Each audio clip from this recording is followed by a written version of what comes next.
Hello guys, तो ancient history के topic वैदिक काल का आज पार्ट 4 डिस्कस करेंगे। इसमें हम आज जानेंगे यजुर्वेद, सामवेद और अथर्ववेद के बारे में। सबसे पहले यजुर्वेद। यजुर्वेद जो है वो हमें यज्ञ की जानकारी प्रदान करता है और इसके 2 वेद हैं, शुक्ल और कृष्ण। शुक्ल की बात करें तो इसमें पद्य आते हैं और कृष्ण की बात करें तो इसमें गद्य आते हैं। और पद्य हम सब जानते हैं कि ये कविताओं के रूप में गाया जाता है और गद्य जो है वो पढ़ा जाता है। यजुर्वेद की बात की जाए तो यजुर्वेद में हमें वो सारी चीज़ें पता लगती है यज्ञ के बारे में कि यज्ञ किस तरह से करना है, बलि किस तरह से देनी है, क्या क्या चीज़ें इसमें होनी चाहिए, वो सारी जानकारी हमें यजुर्वेद से मिलती है। अब हम बात करेंगे सामवेद की। सामवेद जो है वो संगीत से जुड़ा है और हम सब जानते हैं कि संगीत में 7 स्वरों का वर्णन हमें मिलता है।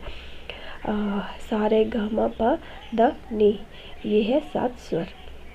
अगर हम सामवेद की बात करें तो ये जो है वो ऋग्वेद पर डिपेंड करता है। वो इसलिए क्योंकि सामवेद के अपने सिर्फ 75 श्लोक है, बाकी सारे के सारे ऋग्वेद से लिए गए हैं। इसके बाद बात करेंगे अथर्ववेद की। तो अथर्ववेद के साथ 2 ऋषियों के नाम जुड़े हैं, अथर्वा और अंगिरस। इन्होंने इस पर काम किया हुआ है। अथर्ववेद जो है वो बहुत इम्पोर्टेंट वेद है क्योंकि ये सबसे ज़्यादा लोकप्रिय है, लौकिक है। इसमें जो है वो भूत पिशाच, टोना टोटका, इन सब चीज़ों के बारे में हमें वैसे तो जानकारी मिलती है, लेकिन ये नेगेटिव वे में नहीं मिलती।